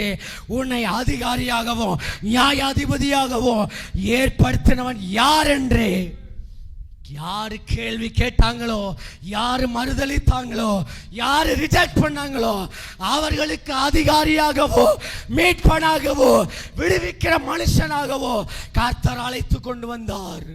இல்ல பக்கத்தில் இருக்கிறவங்க கைகளை பிடித்து சொல்லுங்க, அப்படி முகத்தை பார்த்து சொல்லுங்க, உங்களுடைய ஓட்டம் இந்த 2025 துவங்குகிறது. உங்களுடைய அழைப்பு மறுபடியுமாக துளிர்க்கிறது. உங்களை மீட்பனாக, ஹல்லேலூயா, உங்களை நியாயாதிபதியாக கர்த்தர் மறுபடியுமாக புறப்பட பண்ணுவார். கேள்வி கேட்கிறாங்களா? கேள்வி கேட்கப்படுதா? கேள்விகள் வரணும். அப்படின்னா பதில் எங்கிருந்து வரும்? பதில் எங்கிருந்து வரும்? நான் கர்த்தருடைய அழைப்பை பெற்றிருப்பேன். ஆனால் கர்த்தர் என்னை அழைத்திருப்பாரானால், ஆண்டவர் எனக்கு ஒரு தரிசனத்தை வைத்திருப்பாரானால், அதை குறித்த கேள்வியை சிலர் எழுப்பினா தான் பதில நான் அல்ல, நான் இன்னும் பதில் சொல்லணும்னு அவசியம் இல்லை. பதில் கர்த்தரிடத்திலிருந்து வரும். பதில் பரலோகத்திலிருந்து அது வரும். அன்பானவர்களே, உடைய அழைப்பை தெரிந்து கொள்ளுதலை பிறர் புரிந்து கொள்ளாமல் இருக்கலாம். சில காரியங்கள் உங்களை மீதியானில நிற்க வைக்கலாம். சிலர் மீதியானில நின்று கொண்டிருக்கிறீர்கள். தரிசனத்தை இழந்து, அழைப்பை இழந்து, ஆதியில வைத்த அந்த அன்பை விட்டு இப்ப எங்க இருக்கீங்க? மீதியானில இருக்கீங்க. எதுவும் வேண்டாம், எதுவும் வேண்டாம். ஆண்டவருக்கான காரியம் விட நான் பட்டதெல்லாம் போதும், நான் ஊழியத்தில் பட்டதெல்லாம் போதும், நான் மீதியானில் போய் சேர்ந்துடுறேன்னு சொல்லிட்டு கூப்பிடும்போது கூட நமக்கு வருகிறதற்கு என்ன இல்லை, மனசு இல்லை. கைகளை பிடிச்சி தூங்கிட்டு இருக்கவங்களாம் எழுப்பி கொஞ்சம் மீதியான விட்டு வெளியே வாங்க சொல்லுங்க, கொஞ்சம் மீதியான விட்டு வெளியே வாங்க, மீதியான விட்டு வெளியே வாங்க. எகிப்தில் உங்களுக்கு தரிசனம் இருக்கிறது. எகிப்தில் உங்களுக்கு தரிசனம் இருக்கிறது. உங்களுக்கான தேவ திட்டம் புரியுது. உங்களுக்கு கர்த்தர் வைத்திருக்கிற அழைப்பு புரியுது. உங்களுக்கு கர்த்தர் வைத்திருக்கிற தெரிந்து கொள்ளுதல் பெரியது. மீதியான விட்டு வெளியே வாங்க. அநியாயக்காரன் கேட்கிற கேள்விக்கு யார் பதில் தருவா? யார் தருவா? இப்ப அவனும் இருந்திருப்பான்ல. மோசே கூட்டிட்டு போகும்போது யார் இருந்திருப்பா? கேள்வி கேட்டவனும் இருந்திருப்பான். இப்ப மோசே என்ன சொன்னாலும் யாரு கேட்கணும்? கேள்வி கேட்டவனும் இப்ப மோசேக்கு கீழே தான். கேள்வி கேட்டவன் இப்ப மோசே சொன்னதை கேட்கணும். காலம் வருகிறது, கர்த்தர் உங்களை பயன்படுத்துகிற காலம் வருகிறது. நீங்க மீதியான விட்டு, நீங்க இழந்து போன தரிசன இடத்தை விட்டு, நீங்க தூரமா இருக்கிற இடத்தை விட்டு நீ எகிப்துக்குள்ள வாங்க. உங்க தரிசன நிலத்துக்குள்ள வாங்க. உங்களுக்கான அழைப்புகளுக்குள்ள வாங்க. கர்த்தர் உங்களை கொண்டு பெரிய காரியங்களை செய்கிறதற்கு இந்த 2025 தேவன் பெரிய திட்டத்தை வைத்திருக்கிறார். சில அனுபவங்கள் எதற்கு? தேவ திட்டத்தை நிறைவேற்றுகிறதற்கு. சில அனுபவங்கள் தேவ திட்டங்களை நிறைவேற்றுகிறதற்கு. எவன் கொலை செஞ்சானோ அவன் இப்ப என்ன எழுதி கொடுக்கான்? கொலை செய்யாதிருப்பாயாகன்னு எழுதி கொடுக்கான். எப்படி வந்துச்சு? அவன் சந்தித்த அனுபவங்கள். அவன் எகிப்துல பெரிய பிரபுதான். ஆனா வனாந்தரத்தை குறித்த அறிவு அவனுக்கு 40 வருஷம் எங்க தான் நடக்கணும்? உன் ஊழியம் எங்கேயோ அந்த அனுபவம் தான் உனக்கு வலியும் வேதனையும். நான் சிலர் உங்களுடைய வாழ்க்கையில் உங்க ஆத்துமாக்கள் நீங்க எப்படிப்பட்ட வலிகளுக்குள்ளாக வேதனைகளுக்குள்ளாக போறீங்களோ அதுதான் உங்க ஊழியம். அதற்குள்ளாகத்தான் உங்களுக்கு சில ஆத்துமாக்கள் ஆண்டவர் வைத்திருக்கிறார். நீங்க வேதனையும் வலியையும் அவமானத்தையும் வாங்கும் பொழுது நீங்க கொஞ்சம் பின்னிட்டு போயிடாதீங்க, நீங்க கொஞ்சம் பயந்துடாதீங்க. ஏன்னா உங்களுக்கு ஊழியமே அதுதான். வனாந்தரத்தை பத்தி தெரிஞ்சாதான் 40 வருஷம் எங்க நடக்க முடியும்? வனாந்தரத்தில் நடக்க முடியும். முன் கோபம் இருந்தா தானே உடனே எடுத்து ஒரே போட்டிருப்பான். மோசே ஈத்தில் இருக்கும் பொழுது ஒருத்தன் அடிக்கிறத பார்த்த உடனே டக்குன்னு எடுத்து ஒரே அடி. இப்போ வனாந்தர அனுபவம் இல்லாம மோசையை கொண்டு போய் விட்டுருந்தா முறுமுறுக்கிறவனுடைய பாடுகள் எல்லாம் என்ன பாவம்தான், ஒரே அடிதான். ஆனா சில அனுபவங்களை கர்த்தர் 40 வருஷமா நீங்க மீதியானில வனாந்திரத்தில் சுற்றுகிறது போல நீங்க சுற்றி கொண்டிருக்கலாம். இன்றைக்கு இந்த 2025 இந்த முதல் மாதத்தில் நான் சொல்லுகிறேன், உங்களுடைய வாழ்க்கை அநேக வருஷமா வனாந்திரத்திலேயே இருக்கிறதுன்னு நீங்க நினைக்கலாம். ஆண்டவர் உங்களை எகிப்து கொண்டு போகிற நாட்கள் வருகிறது. நீங்க இந்த வனாந்திரத்தில் சுற்றுகிற ஒரு செழிப்பையும் பார்க்காத, ஒரு நீர்ப்பாய்ச்சலையும் பார்க்காத, ஒரு தேவன் சொன்னதை பார்க்க கூடாத நாட்களுக்குள்ளாகவே நீங்களும் உங்களையும் உங்க குடும்பத்தையும் நீங்க அதை அந்த வனாந்தரத்தில் நிற்கிறதையே நீங்க பார்க்கலாம். ஆனால் உங்களுக்கு ஊழியம் எங்க இருக்கிறது? எகிப்தில் இருக்கிறது. நீங்கள் சந்திக்கிற அனுபவங்களை அவர்களுடைய வாழ்க்கையினுடைய மீட்புக்காகவும் ரட்சிப்புக்காகவும் நடத்துதலுக்காகவும் கர்த்தர் பயன்படுத்துவார். கைகளை உயர்த்தி ஒரு அல்லேலூயா சொல்லலாமா? நான் ஒன்று மாத்திரம் நான் சொல்லி முடிக்கிறேன். ஏன்னா நேரம் ஆயிடுச்சு. 3 நான் உங்களோடு கூட நான் பகிர்ந்து கொள்கிறேன். இன்னொன்று, நிதானமா இருக்கிறதற்காக சொல்லுங்க, நிதானமா இருக்கிறதற்காக ஜெபிக்கிறதற்காக சொல்லுங்க, நிதானமா இருக்கிறதற்காக ஜெபிக்கிறதற்காக. ஒரு மனுஷனை நான் வேகமா சொல்லி முடிக்கிறேன். நான் முந்தின பாயிண்ட்ஸுக்கு ஒரு சாட்சியை சொல்லுகிறேன். நம்ம வாழ்க்கையில் நடக்கிற சில அனுபவங்கள் எதுக்குன்னா, தேவன் என் மேல வச்சிருக்கிற திட்டத்தை ஆண்டவர் நிறைவேற்றுகிறதற்கு சில அனுபவங்களை, கசப்புகளை, வேதனைகளை, கேள்விகளை அனுப்புவார். ஆனால் அது என்னை சோர்ந்து போகிறதற்கு அல்ல, என்னை தூக்கி விடுகிறதற்கு, என்னை ஆண்டவர் உயர்த்துகிறதற்கு, அவருடைய திட்டத்தை நிறைவேற்றுகிறதற்கு. யோவான் 9 ஆண்டவர் தேவனுடைய கிரியைகளை வெளிப்படுத்தும்படிக்கு பிறவி குருடனுடைய வாழ்க்கையில கர்த்தர் வெளிப்பட்டார். ஆகவே உங்களுடைய வாழ்க்கையின் அனுபவங்கள் எதற்காகனா, தேவனுடைய கிரியைகள் வெளிப்படுவதற்கு. என்னுடைய அனுபவங்கள் தேவனுடைய கிரியைகளை வெளிப்படுத்துவதற்கு. ஆகவே இந்த முதல் செய்தியில் நீங்கள் புரிந்து கொள்ள வேண்டியது, உங்கள் வாழ்க்கையில் வருகின்ற கசப்பான அனுபவங்களும் தோல்விகளும் ஒரு நாள் உங்களுடைய ஓட்டத்தை நிறுத்திடக்கூடாது. ஆண்டவர் உங்களை தட்டி இன்னைக்கு எழுப்பி இருக்கிறார். உங்களுக்கு கொடுத்திருக்கிற ஓட்டத்தையும் திட்டத்தையும் எதை கொண்டு, யாருடைய வார்த்தையினாலையும் எந்த காரியத்தினாலையும் நிறுத்திடாதங்க. ஆண்டவர் உங்களை நேசிக்கிறார். உங்களை கொண்டு தேசத்துல என்ன செய்யணுமோ அதை கர்த்தர் செய்யட்டும். நீங்க கர்த்தருக்காக காத்திருங்க, தேசத்தின் நன்மைக்காக நீங்க பிரயாசப்படுங்க. நல்ல கைகளை உயர்த்தி ஒரு அல்லேலூயா சொல்லலாமா? நான் வேகமாக எனக்கு கொடுக்கப்பட்ட நேரத்தில் அந்த ஆண்டவர் சொன்ன வசனத்தை நான் வேகமாக உங்களோடு கூட நான் பகிர்ந்து கொள்ளுகிறேன். ஆண்டவர் நம்மளோடு கூட பேசுவாராக. 1 யோவான் 2வது அதிகாரம் 28வது வசனம். 1 யோவான் 2வது அதிகாரம் 28.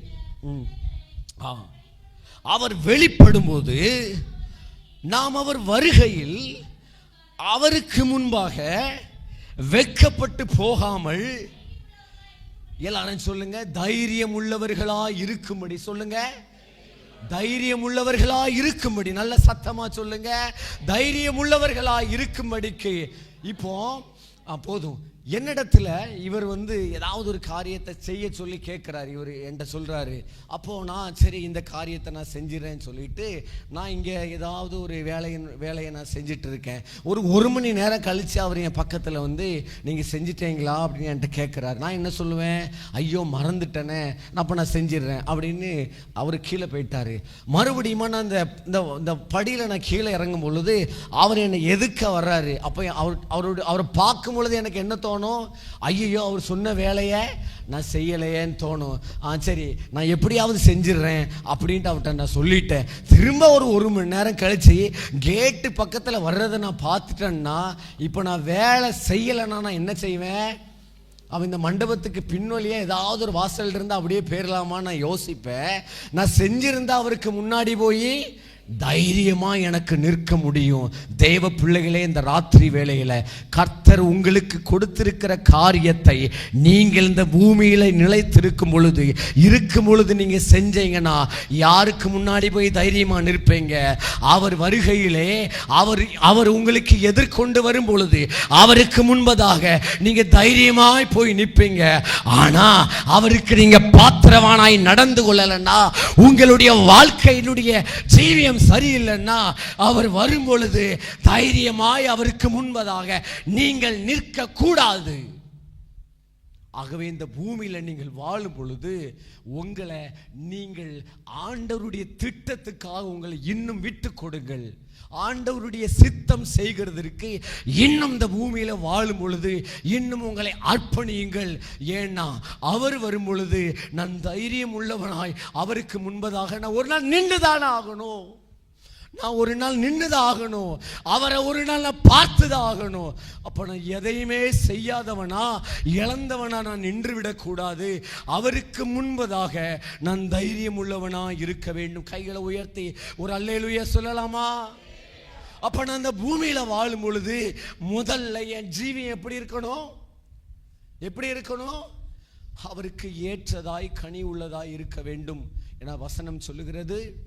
அவர் இயேசு கிறிஸ்து தம்முடைய சீஷர்களை பார்த்து சொல்லுகிறார், நான் உலகத்தார் அல்லாதது போல இவர்களும் உலகத்தார் அல்ல. அப்படின்னா என்ன அர்த்தம்? உலகத்தார் செய்யறது போலவே நானும் செய்கிறேனா, இல்லை என் வாழ்க்கை கொஞ்சம் வித்தியாசமா இருக்கா? இந்த வேதத்தை எடுத்துட்டு ஞாயிற்றுக்கிழமை ஆராதனை நடக்கும் பொழுது அந்த அந்த அந்த 9 மணி ஆராதனைக்கு 8:30 9 மணி வரைக்கும் வாசல்ல நின்று பார்த்தா நம்மளுடைய பக்தி உச்சந்தலையிலிருந்து உள்ளங்கால் வரைக்கும் இந்த வேதத்தை அப்படியே நம்ம இருதயத்திலே அணைத்து கொண்டு அப்படியே நம்ம நடந்து வருகிற அந்த பரிசுத்தமான அந்த நடையை பார்க்கணுமே பாருங்க. ஆனா வீட்டுக்கு போனா எப்படி இருப்போம்?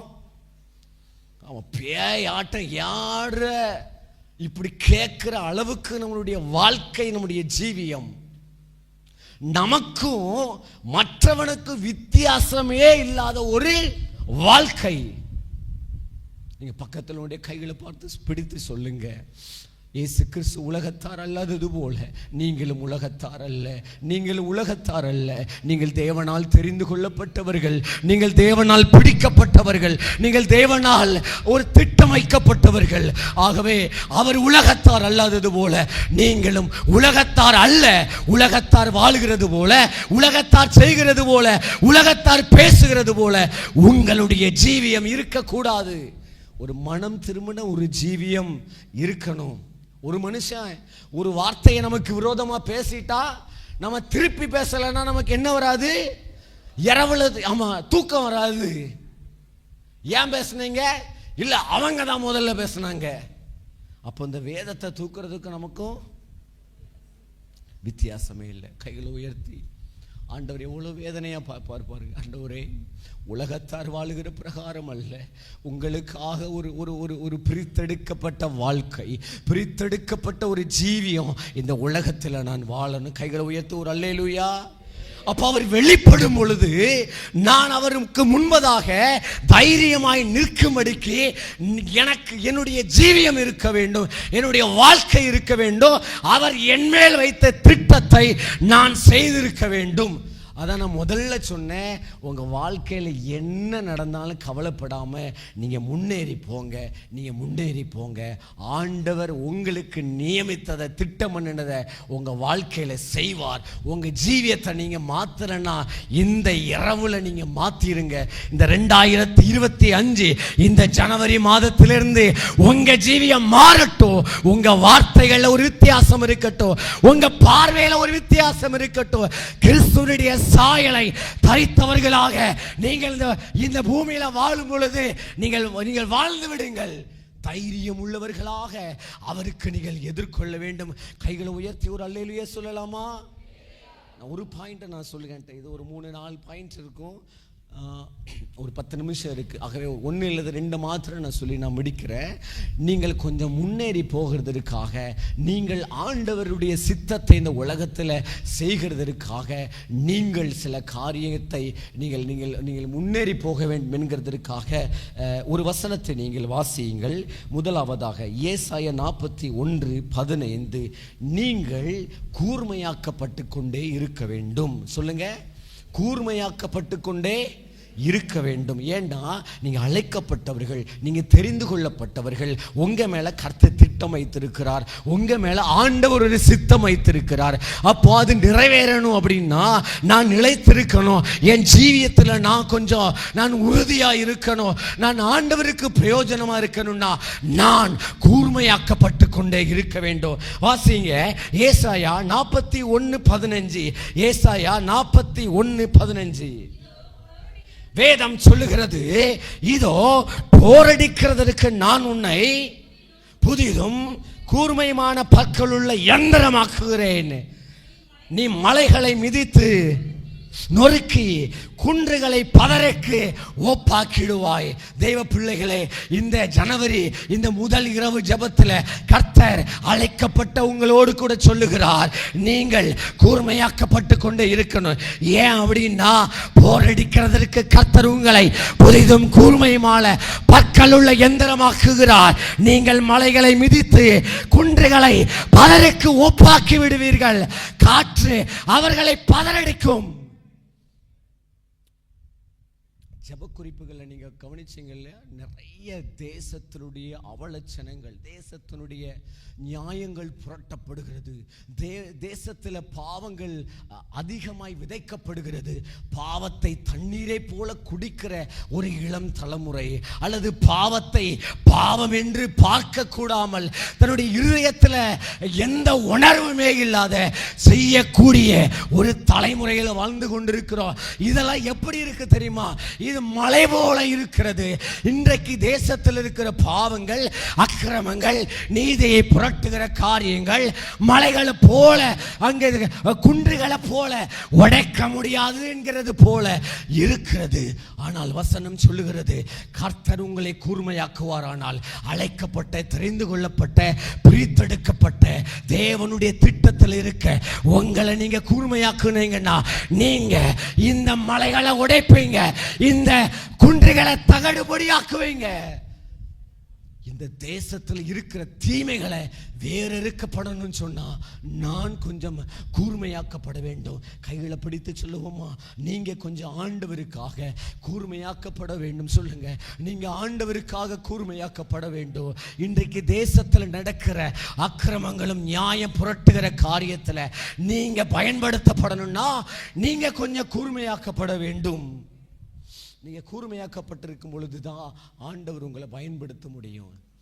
வேதம் சொல்லுகிறது, பலவானுடைய கைகளில் அம்புகளை போல வாலிபர்கள் இருக்கிறார்கள் என்று. ஒரு அம்பு கூர்மையா இல்லைன்னா அதை யாராவது பயன்படுத்துவாங்களா? ஒரு அம்பு கூர்மையா இல்லைன்னா யாரும் பயன்படுத்த மாட்டாங்க. அப்போ நீங்க கொஞ்சம் கூர்மையா இருக்க வேண்டும். உங்களை நீங்க கூர்மையாக்கி வைத்துக் கொள்ள வேண்டும். நான் எதை சொல்லுகிறேன்? நீங்க ஆவிக்குரிய பிரகாரமாக, திருஷ்டாந்தமாக நீங்க கொஞ்சம் நிதானித்துக் கொள்ளுங்கள். உங்களுடைய ஆவிக்குரிய ஜீவியத்தை, உங்களுடைய கிறிஸ்தவ ஜீவியத்தை, உங்களுடைய வாழ்க்கையில நீங்க கொஞ்சம் கூர்மையா இருக்கணும்.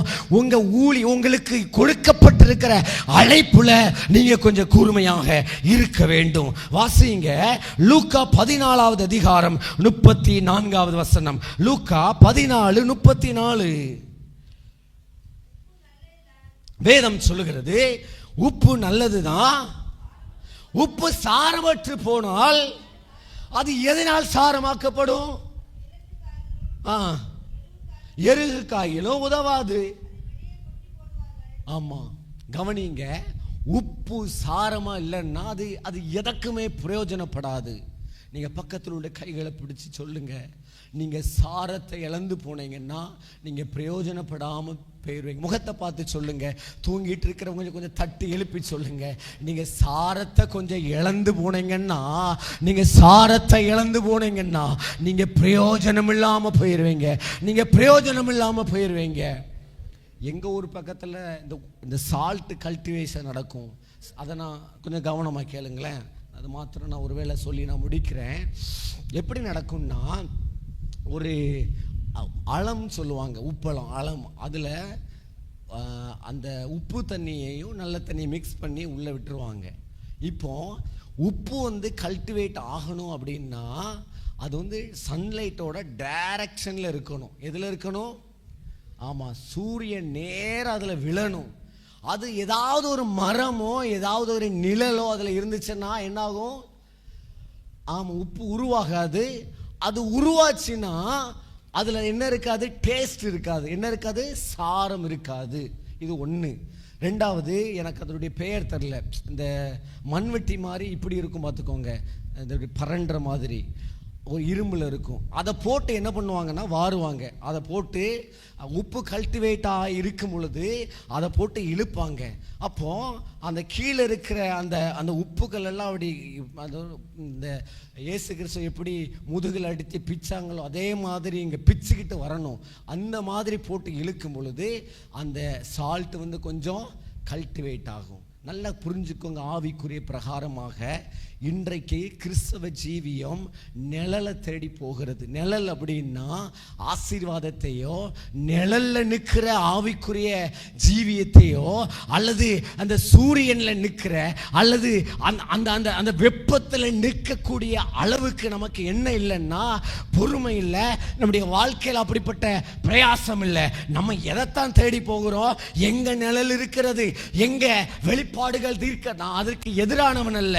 ஆனால் தங்களுக்கானவைகளையே அல்லது தனக்கானவைகளையே தேடுகிற ஒரு கிறிஸ்தவ வாழ்க்கை, இது ஒரு நிழலுக்கு திருஷ்டாந்தமாய் சொல்லுகிறேன். நிழல்ல நிற்கிற ஒரு கிறிஸ்தவ வாழ்க்கை இது என்ன செய்யாதுன்னா சாரம் இல்லாம வாழ வைக்கும். இந்த உப்புல என்ன இருக்காதுன்னா சாரம் இருக்காது. நல்ல கவனிங்க, நான் சாரமா இருக்கணும்னு சொன்னா நான் எங்க இருக்கணும்? கொஞ்சம் வெப்பத்தில் நான் நிற்கக்கூடிய, நிழல்ல நிற்கக்கூடிய அந்த சொபிஸ்டிகேட் வாழ்க்கையில வாழக்கூடிய கிறிஸ்தவ வாழ்க்கையில இருந்து நான் வெளியே வர வேண்டும். கொஞ்சம் வேதம் சொல்லுகிறது, அப்ப நித்தியத்துக்கு போகக்கூடிய பாதை எப்படி இருக்கிறதா? அது கொஞ்சம் குறுகலா இருக்கிறது. அப்ப நான் குறுகலா நடந்து போகிறதான் நான் தெரிந்து கொள்ளணும். நீங்க விசாலமான பாதையில விரும்புறீங்க, நடக்கிறீங்கன்னா உங்களுடைய ரூட் தப்பு, நீங்க போகிற பாதை தப்பு. அப்போ உப்புல சார இருக்கணும்னா இந்த நிழல் தேடுகிற கிறிஸ்தவ ஜீவியம் நமக்கு இருக்கக்கூடாது. அல்லது வேதனை இல்லாத, வழி இல்லாத கிறிஸ்தவ ஜீவியம் உங்களுக்கு சாரத்தை கொண்டு வராது. அப்போ நீங்க வாக்கு தத்தத்தையே பார்த்தீங்கன்னா, ஆசீர்வாதத்தையே பார்த்தீங்கன்னா என்ன இருக்காது? என்ன இருக்காது? சாரம் இருக்காது. நீங்க கூர்மையாகவே இருக்க முடியாது, நீங்க பயன்பட முடியாது. அப்ப நான் கர்த்தருக்கு, நான் ஆண்டவருக்கு நான் நிலைத்திருக்கணும்னா, நான் எதையாகிலும் செய்யணும்னா, நான் மலைகளை உடைக்கணும்னா என்னுடைய ஜீவியம் கொஞ்சம் குறுக்கலான பாதையில போகிறதா இருக்கணும். அல்லது நிழல் தேடுகிற அனுபவத்தை வெறுக்கிறவர்களாக இருக்க வேண்டும். அல்லது வேதனை வரும் பொழுது அதை தள்ளி விடுகிறவர்கள், அதையும் தாண்டி போகிறவர்களாக என்னுடைய ஜீவியம் இருக்க வேண்டும். அதுலதான் என்ன இருக்கு? அதுலதான் என்ன இருக்கு? சாரம் இருக்கிறது. அப்ப இந்த உவமையில சொல்லுகிற அந்த அர்த்தத்தை நீங்க புரிஞ்சு கொள்ளுங்க. அப்ப சாரம் இழக்கிறது எங்க தெரியுமா? நம்ம தேடுகிறதுலையும் நம்ம வாழ்கிறதுலையும் தான் நம்ம டிஃபால்ட்டா இழந்து போய்கிறோம். அப்போ நான் கொஞ்சம் நெடுக்கமான பாதையில நான் நடந்து போக வேண்டும். நான் கொஞ்சம் வேதனையின் வழி, அது பாடுகள் உண்டுன்னு தான் வேதம் சொல்லுகிறது. பாடுகளின் வழியாகத்தான் போகணும்னு சொல்லுது. இந்த வழியில தான் என்ன இருக்கிறது? சாரம் இருக்கிறது. நான் கொஞ்சம் கூர்மையாக்கப்பட வேண்டும். நான் கொஞ்சம் சாரம் உள்ளவர்களாக இருக்க வேண்டும். அப்படி இருக்கும் பொழுதுதான் என்னுடைய ஜீவியம் எனக்கும் பிறருக்கும் எப்படி இருக்கும்? பிரயோஜனமா இருக்கும். நல்ல கைகளை உயர்த்தி உரத்த சத்தமா ஒரு அல்லேலூயா, அல்லேலூயா. நம்ம அழிகின்ற இந்த தேசத்துல, இந்த கடைசி நாட்கள்ல என்னால் இந்த தேசத்துக்கு என்ன இருக்கணும்? நன்மை இருக்க வேண்டும். ஒட்டுமொத்த இஸ்ரவேல் தேசம், இந்த உலகம் முழுவதும் ஆபிரகாம் கல்தேயர் தேசத்திலிருந்து அழைக்கும் பொழுது ஒரு சந்ததியை பிரித்தெடுத்தார். அந்த ஒரு சந்ததி தான் இன்னைக்கு உலகம் முழுவதும் ஆசீர்வாதமா இருக்கு. கிறிஸ்து வந்ததனால் அந்த சந்ததி முழுவதும் இன்றைக்கு உலகமே ரட்சிப்புக்குள்ள வருதுன்னா அந்த ஒரு சந்ததி. அப்போ அந்த சந்ததி இந்த காலகட்டத்தில் அந்த சந்ததி நானா இருக்க வேண்டும். என் மூலமாக கர்த்தர் இந்த தேசத்துக்கு எதை ஆகிலும் செய்கிறதற்கு எந்த அனுபவத்தை ஆகிலோ நான் ஏற்றுக்கொள்ள வேண்டும். ஒரு ஒரு ரட்சிப்பின் அனுபவத்தை கூட நான் இழந்து விடக்கூடாது. நான் என்னுடைய கூர்மையை இழந்து விடக்கூடாது. நான் என்னுடைய சாரத்தை நான் இழந்து விடக்கூடாது. நல்ல கைகளை உயர்த்தி ஒரு அல்லேலூயா சொல்லலாமா? நான் செய்தியை நான் முடிக்கிறேன். நல்லா கவனிங்க. ஒரே ஒரு சாட்சியை மாத்திரம் எனக்கு ஞாபகம் வர்றதுனால நான் சொல்றேன். என்னோடு கூட எனக்கு அறிமுகமான ஒரு தம்பி, குடும்பத்தில் தாய் தகப்பன் இல்லாமல் வளர்ந்ததுனால, ஹோமில் வளர்ந்ததுனால அவனுக்கு வந்து ஒரு வாழ்க்கையின் மேலே ஒரு வெறுப்பு வந்து ஒரு துன்மார்க்கமான ஒரு ஜீவியத்தில் இருந்தான். அப்போ அந்த சாயர்புரத்தில் காலேஜில் படிக்கும் பொழுது எங்களுடைய ஃபெல்லோஷிப், நாங்கள் இருந்து கூடி ஜெபிக்கிற அந்த ஃபெல்லோஷிப்பில் எப்படியோ வந்தான். ஆண்டவரை ஏற்றுக்கொண்டான். ஆண்டவரை ஏற்றுக்கொண்டதுக்கு அப்புறம் ஆண்டவருக்காக வைராக்கியமாக வாழ ஆரம்பித்தான். அவனுக்கு நோக்கமெல்லாம் எப்படி ஆகிலும் நான் வந்து மிஷினரியாக போகணும், எப்படி ஆகிலும் இந்த தேசத்துக்கு பிரயோஜனமாக நான் வாழணும்னு சொல்லிட்டு அவன் வேதாகம கல்லூரியில் போய் பிடி கெய்ட்ஸ் படித்தான்.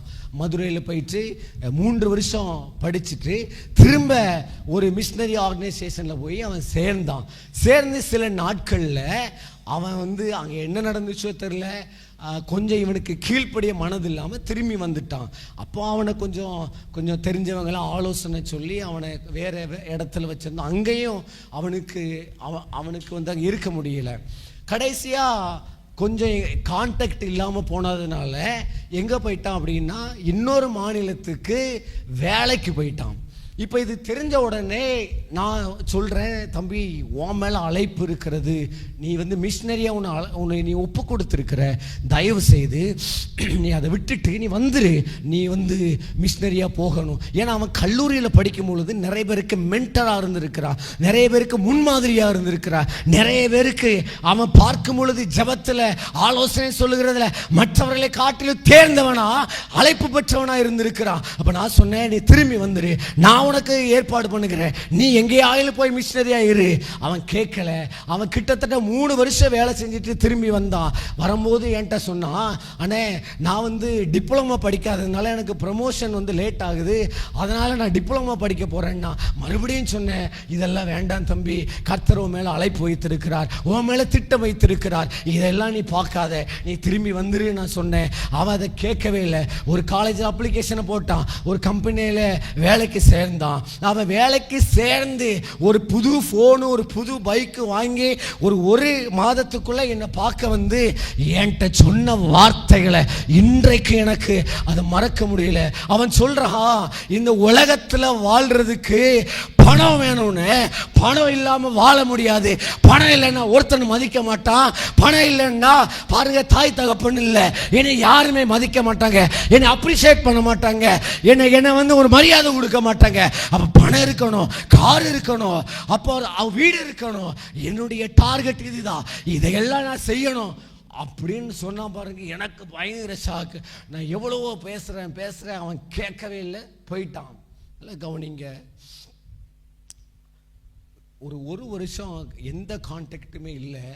திடீர்னு ஒரு செய்தி வருகிறது, அவன் ஹாஸ்பிட்டலில் இருக்கான் அப்படின்னு சொல்லிட்டு. ஹாஸ்பிட்டலில் ஆக்சிடெண்ட்டில் அவன் இருக்கான்னு கேள்விப்பட்ட உடனே எங்களுக்கு அந்த கேட்ட உடனே என்ன ஸ்டேஜில் என்ன நடந்துச்சு ஒன்றுமே தெரியலை. அப்போது அடுத்த நாள் என்ன ஆயிட்டுன்னு கேட்கும் பொழுது செத்து போயிட்டான். அவன் சொல்கிறாங்க அடுத்த நாள் அவன் வந்து உயிரோடு இல்லை. என்ன நடந்திருக்கு? ஒரு சாதாரண ஒரு ஆக்சிடெண்ட், சின்ன ஆக்சிடெண்ட்டில் அவனுக்கு காலில் ஒரு காயம் ஏற்பட்டிருக்கிறது. அவன் கூட வேலை பார்க்குறவனா அவனை தூக்கிட்டு போய் ஹாஸ்பிட்டலில் சேர்த்துருக்குறாங்க. 18 நாள் ஹாஸ்பிட்டலில் இருந்திருக்கிறான். செப்டிக் ஆயிடுச்சு. கிட்டத்தட்ட இந்த சின்ன புண்ணுக்கு நான் சொல்கிறேன் இந்த ஷேப் அளவுக்கு அது எக்ஸ்பேண்ட் ஆயிடுச்சு. இப்போ அதை பார்த்து கடைசி யார்கிட்டையுமே சொல்லலை. கடைசி 3 நாட்களுக்கு முன்னாடி அவன் அழுது கொண்டே இருக்கிறான். இனி பிழைக்கிறதுக்கு வழி இல்லைன்னு சொல்லி அவனோடு கூட படித்த ஒருத்தனுக்கு கால் பண்ணி சொன்னதுனால எங்களுக்கு தெரியும். போகிறதுக்குள்ள அவனை ஜீவனோடு எங்களை மறுபடியுமாக பார்க்க முடியலை. அப்போ அவனை வந்து தாய் தகப்பன் இல்லாததுனால ஹாஸ்பிட்டல்லேருந்து ஊருக்கெல்லாம் கொண்டு வரல. அப்படியே எடுத்து அங்கே அந்த எலக்ட்ரிக்கலில் எரிப்பாங்கல்ல, அதில் எரித்து சாம்பலை கொண்டு போய் இங்கே பறத்திட்டு போயிட்டாங்க. அழைக்கப்பட்ட ஒரு பையன், தெரிந்து கொள்ளப்பட்ட பையன், தன்னுடைய அழைப்பினுடைய அந்த மேன்மையை புரிந்து கொள்ளலை. ஒரு நாளில் வைராக்கியமாக வாழ்ந்தவன் தான். ஆனால் வாழ்க்கையில் வருகிற நெருக்கங்களையும் வாழ்க்கையில் வருகிற சேலஞ்சஸையும் பார்த்து அவன் பின்னிட்டு போயிட்டான். அவன் சொன்னான், இன்றைக்கும் அவன் சொன்னது எனக்கு நினைவுக்கு வருகிறது, பணம் இல்லை நான் வாழ முடியாது, இல்லாட்டினா அது இல்லாமல் வாழ முடியாது, இது இல்லாமல் வாழ முடியாது, அவங்க பார்க்காங்க இவங்க பார்க்காங்க. எனக்கு அன்பான தேவ பிள்ளைகளே, நான் மறுபடியுமா சொல்கிறேன், உங்கள் ஜீவியத்தை நீங்கள் மாற்றுங்க. ஆண்டவர் உங்கள் மேலே திட்டம் வைத்திருக்கிறார். இங்கே வந்திருக்கிற அநேகர் மேலே தேவன் பிரத்யேகமான அநேக திட்டங்களை வைத்திருக்கிறார். நீங்கள் நிறைய காரணங்களை சொல்லி, நீங்கள் நிறைய சந்தித்த நீங்களுடைய பிரச்சனைகளை சொல்லி, அநேக வார்த்தைகளை சொல்லி நீங்கள் எங்கேயோ நிற்கிறீங்க. இவனுக்கு வந்த அதே நிலைமை நமக்கு வருகிறதுக்கு, சத்துருமலை கொள்ளையிட்டு போகிறதுக்கு ரொம்ப நேரம் ஆகாது. அதற்கு முன்பதாக கர்த்தருடைய சமூகத்துக்கு நாம வந்து விடுவோம். ஆண்டவரே, உம்முடைய சித்தத்தை என்ன நடந்தாலும், எதை இழந்தாலும், எது கிடைக்காட்டாலும் உமக்காக நான் வாழுவேன், உமக்காக நான் சாவுவோம். ஆண்டவரே, நான் மரணத்தை சந்திக்க நேர்ந்தாலும் கர்த்தரை பிடித்து கொண்டுதான் இது நடக்கணுமே தவிர கர்த்தரை இழந்து விட்டு நான் அப்படி ஒரு நிலைமைக்கு போய்விடக்கூடாது. விரும்புகிறவங்க மாத்திரம் எளிமை நின்று ஜெபிக்கலாமா? நான் முதல் செய்தியையும் 2ஆம் செய்தியையும் நீங்க மனதில் வைத்து இருக்கிற இடத்துல எளிமை நின்று கொஞ்சம் நீங்க உங்க வாழ்க்கையை நீங்க யோசித்து பார்த்து, நீங்கள் எந்த இடத்துல இருக்கீங்க, எந்த பகுதியில் நீங்க இருக்கீங்க, தேவ பிள்ளையே கொஞ்சம் ஹல்லேலூயா ரிஷாதர ஹந்தரவா கொஞ்சம் ஹல்லேலூயா ஆண்டவருடைய சமூகத்தில் எளிமை நின்று நல்ல கண்களை மூடி வாய்களை திறந்து ஸ்தோத்திரம் பண்ணுங்க. வாய்களை திறந்து ஸ்தோத்திரம் பண்ணுங்க. ஹல்லேலூயா. உங்களுடைய வாழ்க்கையை நிதானித்து பாருங்க. உங்க வாழ்க்கையை நிதானித்து பாருங்க. நீங்க எங்க இருக்கீங்க? நீங்க மீதியான்ல இருக்கீங்க. நீங்க மீதியான்ல இருக்கீங்க. நீங்க மீதியான்ல இருக்கீங்க. ஹல்லேலூயா. ஆண்டவர் உங்களை தேடுறாரு. ஆண்டவர் உங்களை எகிப்துல தேடிட்டு இருக்காரு. ஆண்டவர் உங்களை எகிப்துல தேடிட்டு இருக்காரு சிஸ்டர். ஹல்லேலூயா. ஹல்லேலூயா. ஆண்டவருடைய சமூகத்துல ஹல்லேலூயா. ஏதோ ஒன்று உங்க வாழ்க்கையை இழந்து விட பண்ணிடாம ஜாக்கிரதையாயிருங்க. ஜாக்கிரதையாயிருங்க. ஹல்லேலூயா. இந்த கடைசி நிமிஷத்துல இந்த உலகத்துல நான் வாழ்ந்தேன்னா கர்த்தருக்காக நான் வாழ்ந்துடணும்.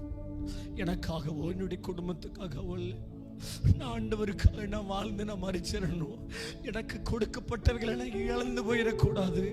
என் அழைப்பனை எதற்காக இழந்து போயிடக்கூடாது. இங்க இருக்கிற அநேகர் நீங்க வேறு திசையில இருக்கீங்க. ஆண்டவர் பக்கம் இல்ல. ஆண்டவர் பக்கம் உங்க ஜீவி இல்ல. ஆண்டவர் பக்கம் உங்க அழைப்புல நீங்க இல்ல. உங்க தெரிந்து கொள்ளுதல்ல நீங்க இல்ல. உங்க கிருபையை நீங்க இழந்திருக்கீங்க. ஆண்டவர் உங்களுக்கு உங்க கூட பேசியிருக்கார் இல்லையா? உங்களுக்கு வாக்கு பண்ணிருக்கார் இல்லையா? உங்களுக்கு சொல்லி இருக்காரு. வாயில திறந்து பேசுங்க. ஆண்டவரே, நான் உமக்காக, நான் ஆண்டவரே ஸ்தோத்திரம் அப்பா, நான் வாழ்ந்தாலும் உமக்காக, நான் மறைத்தாலும் நான் உமக்காக நான் வாழுவேன். இந்த முதல் இரவுல, இந்த வருஷத்தினுடைய இந்த முதல் இரவுல ஒரு தீர்மானம், ஒரு வைராக்கியம் உங்களுக்குள்ள வரட்டும். நான் ஆண்டவருக்காக வாழ்வேன். என் ஒவ்வொரு நிமிஷமும் ஆண்டவருக்காக, என்னுடைய ஒவ்வொரு நிமிஷமும் ஆண்டவருக்காக கர்த்தருடைய சமூகத்தில் ஒப்பு கொடுப்போமா? அநேக காரியங்களை குறித்து நீங்க கலங்கி போகாதுங்க. தேவையானது ஒன்று. மரியாள் தன்னை விட்டு எடுபடாத நல்ல பங்கை தெரிந்து கொண்டால் நீங்க இழந்து போயிடாதங்க. கைகளை வானத்துக்கு நேராக உயர்த்தி இந்த வசனங்களுக்கு ஒப்பு கொடுப்போமா? நம்ம ஜெபித்து முடிக்க போகிறோம். எத்தனை பேரோடு கூட கர்த்தர் பேசி இருக்கிறார்? எத்தனை பேர் மீதியான்ல இருக்கீங்களோ கண்ணீரோடு நான் வாரேன்னு சொல்லுங்க.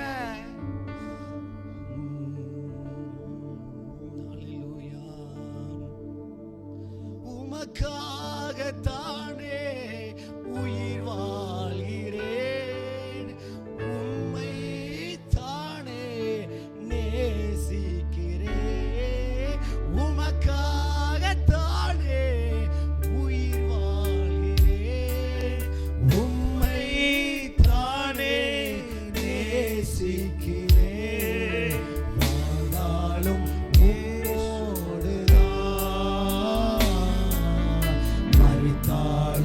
உம்மோடு, நல்ல கைகளை உயர்த்தி சொல்லுவோம்.